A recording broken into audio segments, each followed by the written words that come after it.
This is Sam O'Reilly for Fight Talk, episode 1, Under the Lights. Myself, Pauly Upton. How are you, sir? Yeah, I'm all good, mate. Thank you. Listen, good to see you, mate. First of all, thanks for having me round. Nice cup of coffee your old man's made us. That's it. Yeah, he's always got the coffee ready for the visitors. Yeah. Now, listen, I want to go back. Obviously, we're gonna talk in detail about a lot of things. Yeah. Sort of childhood, and you know, you're part of a big family, boxing family, and just sort of go talk about that, mate. Yeah. So basically, originally from West London, like yourself, was born in Paddington and grew up in West London, Ladbroke Grove. Have obviously my family are from Ireland. My granddad, my nan, and that's where our Irish roots are. So we basically lived there till I was about, I think I was 7 or 8, and then we moved to up this way to Romford, Essex, and it was up here that we kind of got into the boxing. Something to do, it was either going to be football or boxing, and luckily we chose boxing. Why? What was the reason? Was it just? Was it in the family? Was it something that? I think because there was for the 4 brothers, and we all went along, and we just we all had a good time while we was doing it. It was something different. It was fun, so we enjoyed it. And then obviously my granddad boxed as a youngster, so it felt right. That was it. We never looked back after that. So what age do you start thinking, you know, this is more than just a hobby, this is maybe I want to compete, have a couple of, whether it's exhibition bouts or maybe a couple of amateurs? At what point does that happen? And is it like as a whole, do you all sit down and think maybe we should actually give this a proper go? Yeah, I think around, obviously at a young age you have them gym shows, they're not like official or anything, so we had a lot of gym shows, just travelling around with Hornchurch Amateur Boxing Club, and obviously after doing a load of them, we wanted to give it a bash, and we all couldn't wait to get our medical. It was a thing when you were around, I think they card you at 10 or 11 years of age. You're like, oh, I'm gonna go get my medical sorted, and then I'm having my first amateur fight, and it was like a big thing. And I can still remember my first amateur fight I was with Hornchurch, but it was on a Dagenham show, and obviously I knew Nicky Cook, who was at Hornchurch when we were just first starting, and he turned pro, and he was the guest of honour at the show, giving out the trophies and that, so I can always remember it. And my fight got fight of the night. I was fighting against a young traveller lad, and it was a cracking fight. So after that, we all enjoyed it, me and the brothers. We just we just wanted to keep fighting. Do you think it's a benefit having that bond with your brothers, but that you each know what each other's going through, you know, even growing up them early stages, because obviously you're going to have the mental side of boxing from an early age where you sort of question things and stuff, but do you think having that bond and having the brothers all doing the same, that helped you out? Yeah, no, definitely, 100%. I think I like pat anyone on the back that does it by himself, because I think that must be amazing. Having my brothers there all through my amateur career, all through my pro career, it's always been a massive boost to me. When you're making weight, when you know you've got a tough fight coming up, a tough opponent, and then just having the bond and the brotherly in your ear saying, don't, you've got this, blah blah blah. It just it gives you a proper boost. So free sparring as well, I guess. That's or more like a tear up. No, it's good. So when you're at that age and you've had a few, what was your amateur career like? No, it was good. I'd love to get my cards, because I don't know where they are. I think my last card here would be at West Ham. I think they would maybe still have my card, and obviously my card in Ireland my last club would be Holy Family. So I'd love to try and get my cards back, because I don't know how many fights I did have, but it was definitely over the 150, because before I left here to move to Ireland, I had over 60, 70 amateur fights here. So, and when I went to Ireland, I had a lot more. So I don't know how many won. Obviously, I lost quite a few. When I was younger, especially starting off, I was more like a brawler. I just used to get in there and just go to war. But when I got a bit older, I learned how to box better. So talk to me about the move to Ireland. You know, obviously you were doing amateur here, you'd been boxing here, and then you moved to Ireland. Yeah. Was there concern at all that would the boxing be the same? Would you find a club, or was it all sort of all set up? You knew what was going to happen. You were just going to jump straight back into it in Ireland. Yeah, no. My older brother James went first because he was he was a year older. There was a championships that he could have gone into over there under our club here at the time. So he went over first, and we went to watch him, and we seen what it was like, and we seen the club that he was training at, and we loved it. So, and it's a long story behind it. It was to do with the Highland brothers. From Ireland. They were living with my old man at the time over here when they turned pro, and their old man was our amateur coach when we first moved over there. So it was through that, it was all kind of linked well. So it weren't like something new. It was all good. You sort of knew what you was getting into and stuff like that. Yeah. So you go over there. You settled straight into life in Ireland.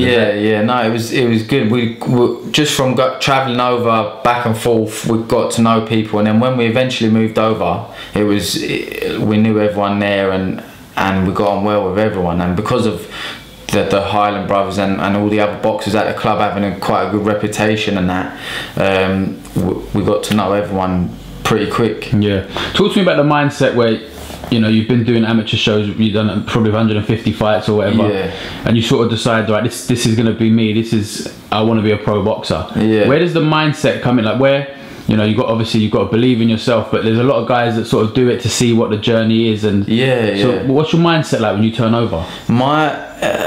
I was living in Dublin, and my dad and the boys had then moved to Belfast, and I was working away at the time, earning good money scaffolding. So I kind of took a year out of the amateur game because I was just enjoying partying, enjoying not boxing. I kind of fell out of love with the boxing as an amateur then, and then the boys said to me, Paul, come up here, train at the Holy Family in Belfast. It's a quality club, they've got loads of trips, try and get back on the Ireland team and stuff. So I moved back up with my dad,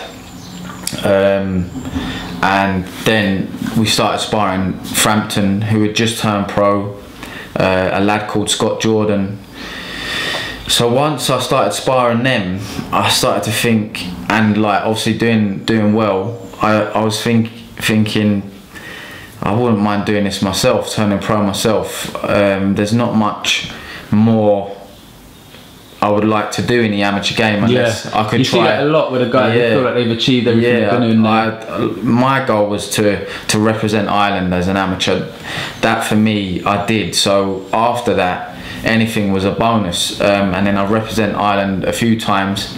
And then once I started sparring and seeing Carl Frampton doing well, Scott Jordan getting these big fights on the Hearn shows and that, it made me think, why can't I do it? And I was holding my own, and me and the brothers were helping Carl out a lot for his first 7-8 fights. We were like one of his sparring partners, so I thought let's give it a bash. Yeah.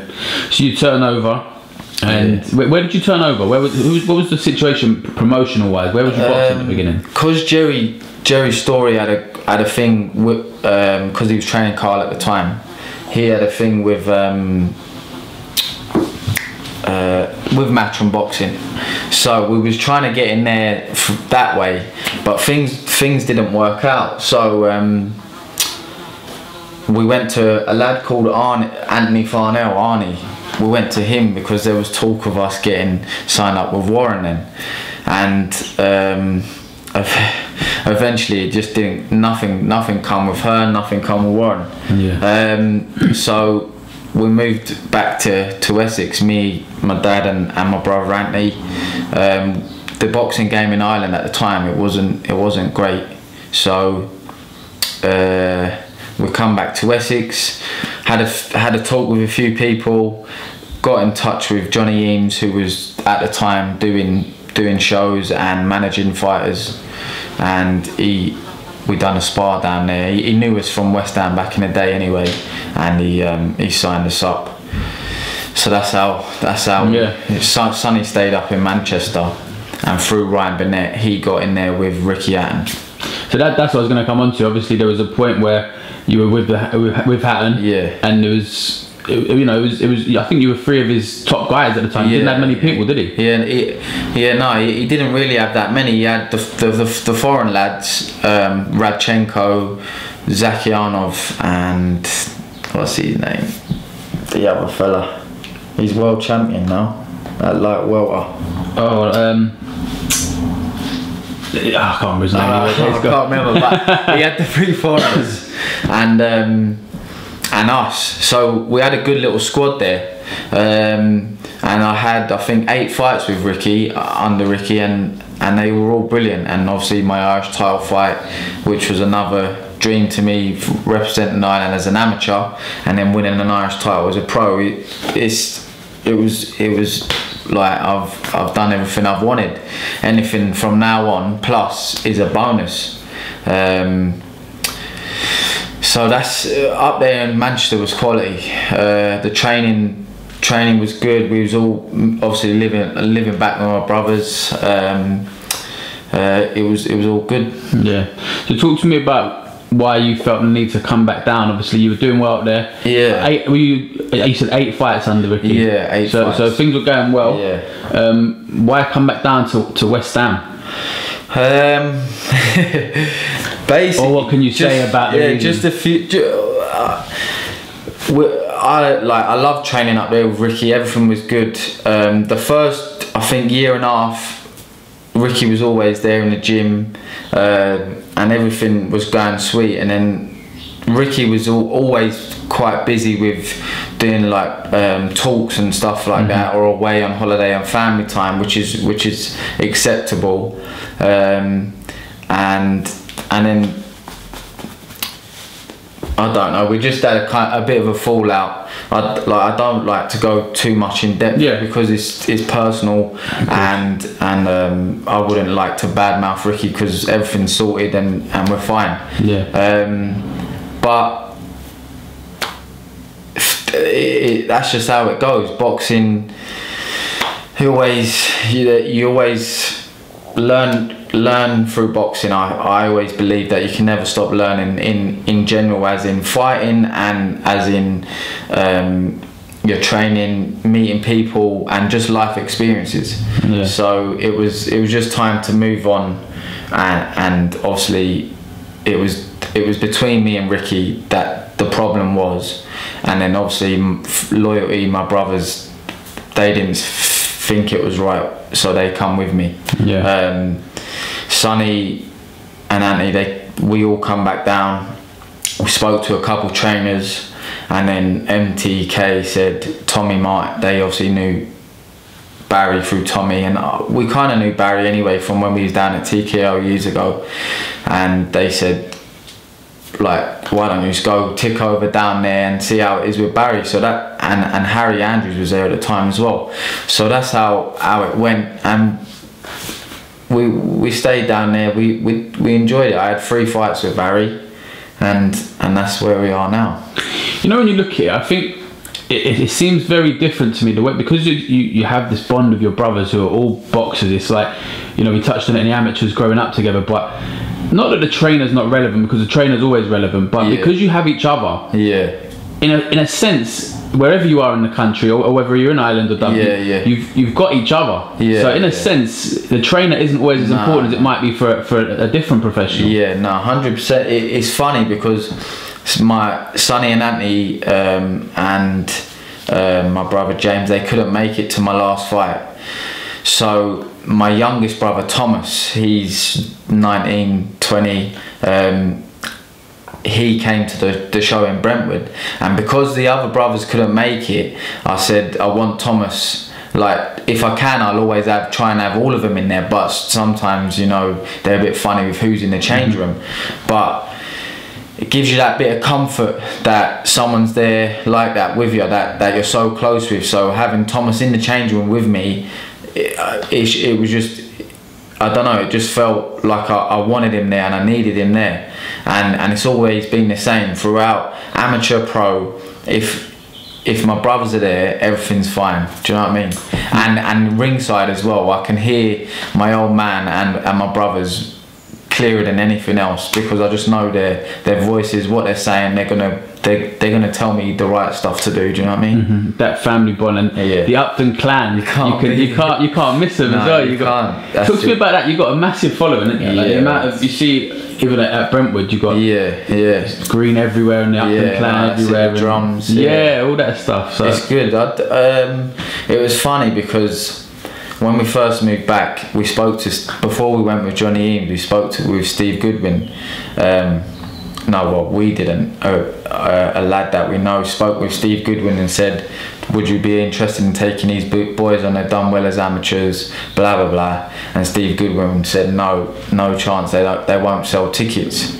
And then years later, we've sorry, excuse my French, we've got the whole top bit at Steve Goodwin's shows rocking. So it's funny how things go. But it's amazing. Obviously my dad was well respected, and my family down in West London a lot, travel up to fights from there, obviously through meeting people all over where we've moved, Dublin, Belfast, being in Glasgow, obviously here in Essex. Everyone just comes together. It's like one big family, and having that, you're obviously your own man in the ring, but having them there with you, it's just amazing. Yeah, it's a good sight to see, man, and even the small halls are rocking with all your people about. Yeah, so. Your call to us feels like a home ground. You know what I mean? Because we've had so many fights there now. I had a couple amateurs there, and then obviously fighting there as a pro. It's like everyone loves going there. Plus everything, it's all on top of the ring, innit? The big balcony, even the seats downstairs. So everyone, once they hear you fighting at your call, they're like, we'll it's like a cauldron, isn't it? It's really close. Let's talk a bit about where you are today. You're 15-0. Yeah. Do you feel like you're in the perfect place for where you'd want to be after 15 fights, or is it maybe the career's taken a slightly different path as you'd hoped, or how are you feeling about where you are today? Yeah, I'm happy with the record. I know I would rather be 18, 19, 20-0, but that's how things go. I've injuries. I should have had more fights now, but that's how boxing goes. You have injuries or illnesses, fights fall out. So that's just boxing. But I'm happy with how everything goes, how everything's going, and my last fight, I'll never be that big again. You weren't happy with that now? No. I looked at a picture there the other day, and I texted, because we're in a group chat on WhatsApp, me, my dad and the boys, and I sent a picture and I said, who let me fight at this weight? Because the difference between then and now is just mental. I can't believe how big I looked. And then obviously fighting Adam Jones, who fights a light heavy, super middle, and what was I even doing in the ring with this geezer? It's just stupidity. But that taught me a big lesson, definitely. Is that the wanting to tick over, stay busy, and that's what got you in that situation? Yeah, 100%. Also leaving West Ham gym is, no offence to Barry, he's a good trainer, but I think leaving there has done me the world of good. It's been with Paul, who's, I don't know if you know much about him, but he's like an ex-Marine. He's very regimental. He knows his boxing. Obviously he's hardcore fitness, so it's something like that I needed. Obviously the boxing ability's always been there, you know. So I needed that kick up the backside, as in like what I need to do. You need to do this. Someone who's on me. It's what I need. It suits you perfectly. Yeah, definitely. Do you think at this stage of your life, not your career, but you know you're approaching 30, and I'm already there, mate. Don't worry about it. But you obviously, yeah, mate. It's not as bad as people think. Don't worry. But you know, obviously, people mature and stuff, and you've had a long amateur career and stuff. So where you're at now in your head mentally, obviously you've got family, young kids and stuff. Is this a good place for you now? You know, coming up to now, people might, you know, you're going to be on the Matchroom show now. Do you think what I'm saying is this a perfect timing for you to be coming into the right time of your career? You know, the big fights? Yeah, it definitely is. Being honest, like last year, I was thinking, is it like it's not going where I want it to go? I've been in the game a long time. I haven't had the chances that I thought I would have got. I've said it before, like being a package as brothers, I thought that might have picked up and someone might have picked us up and promoted us, but it never happened. So I feel now, since I got told after my last fight with Jones that you're going to have a big fight next year, hopefully sooner rather than later. So I've been ticking over, waiting, mentally thinking it's going to come, and then it's just, it is at the right time. If it was any longer, a few more years, I'd have said I've tried my best, I've done all I can, and just didn't work. And it just didn't work. But it's now come before my 30th. A massive chance for me to change my life, and that's what I need to do. I need to rip that title away from Ted and make a better life for me and my family. Yeah, just having young, because it obviously to go through from the amateurs up to pro anyway, you have to be driven and dedicated. But does it give you an extra incentive now with a young family and stuff? Does it mean more to you now than it might have done, say 5-6 years ago? Yeah, it does. When I first turned pro, I obviously, like every young lad at the time, or any lad that turns pro now, you think you're the man because professional boxer, blah blah blah. But when you have kids and priorities, it puts everything into perspective, and it does make me train harder mentally. It makes me want to obviously win more than anything, because I know I'm not just doing it for myself now.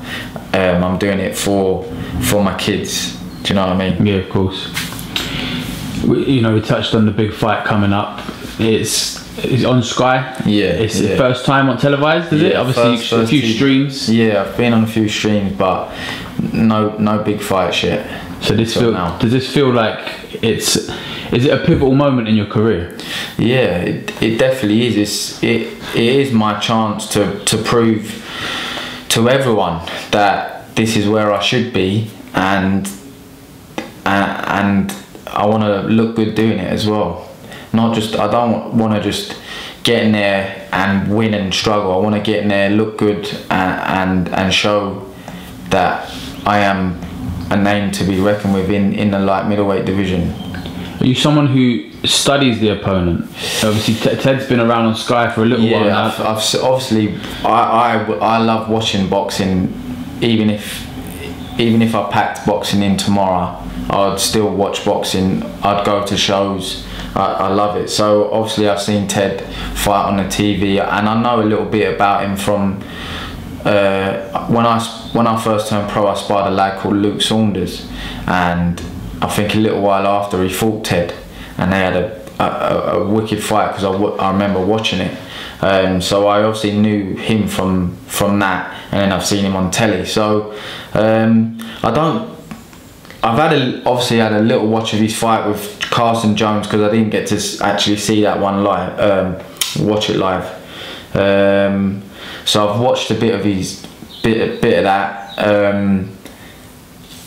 and I don't like to watch too much, because when you're in there with different opponent, you always change and fight different ways. Yeah, you might throw the same shots, blah blah blah, but I think if I get in there against him, it's always going to be different. Do you know what I mean? So just have to adapt. At this stage, you need to be good enough at everything. You can adapt on the night to what's happening, don't you? So that's it.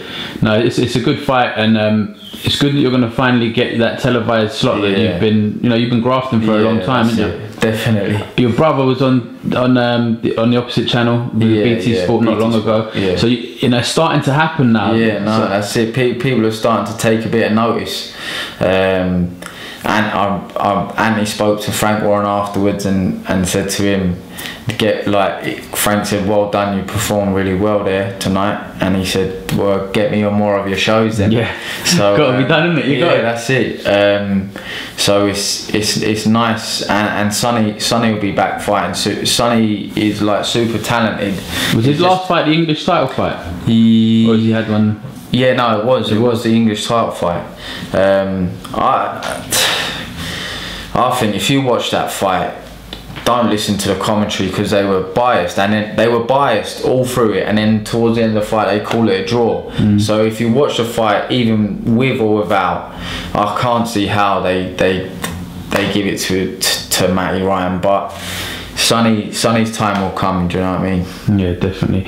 You touched on MTK earlier. Yeah. And you was on the MTK show last time out. Yeah. What's that like? Is it, obviously from the outside we look and we see they're signing lots of fighters. Yeah. They're putting shows on. They're becoming a big name in boxing. Massive. What's it like being sort of involved with MTK? Yeah, no, it's brilliant. It's the thing is, it's like a massive team. Everyone like supports each other. There's no bad blood between anyone. I haven't seen it or heard of it. So it's good to have such a big backing, and so many good fighters signing for them now. It's only got to do better. Yeah, definitely. That's why they're doing more shows in London as well now. So there'll be more. They're back in York Hall. So there's going to be opportunities for you guys to take over York Hall again as well. Yeah, definitely. As we look forward to obviously to the Cheeseman fight and to the next couple of years of your career. Yeah. What are your ambitions? What do you wanted to represent Ireland as an amateur. You've done it. Yeah. You then win the Irish title. Yeah. So what is there now that's going to make you happy with the not the remainder of your career, but the next couple of years to keep you going? That you feel like I've achieved what I want to be achieving right now. The people say it's not about the money, but if I can make enough money to put money down on places, a house or a couple houses, just so that there's money always there coming in, that'll be me happy. If I pick up titles on the way, any title, people said to me, oh, would you not fight for a Southern area? Yeah, why would I not fight for Southern area? I'd fight for any title that as long as obviously the money's decent enough, I'll fight for anything. Yeah. So hopefully picking up, I think I'm past Southern area, but I would like to fight for the British, Commonwealth, European. Obviously, all boxers' ambitions to fight for a world title. So anything that comes with it is a bonus. So for me, just keep winning, picking up the titles, and hopefully make some decent money, because I think I deserve 15 fights of stupid money. You wouldn't even get out of bed for the money I've made in boxing, but I'm hoping now this is the time. That's it. This is it. Well, listen, it's a pleasure being around here today, Pauly, and getting a little bit to know you a little bit better. So I wish you the very best against Cheeseman. Was it 6th of June? 6th of June, yeah. Big fight. Good to see you on Sky as well, mate. Nice. It's finally my time. It's funny because Matchroom have only given me a certain amount of tickets. I'm not surprised. They give me 50 tickets, but saying no names, we've got around it, and we've bought ticket 50 off another fighter that they don't really know that it's for us, and 20 off another fighter, and then another 20. You're taking over whether they like it or not. They don't know, but your call's going to be rocking. I look forward to it, mate. Thank you very much for the hospitality. Thank you for coming. And being the first man, episode 1, that's it, under the lights. Thank you very much for coming. Thank you very much. Take care.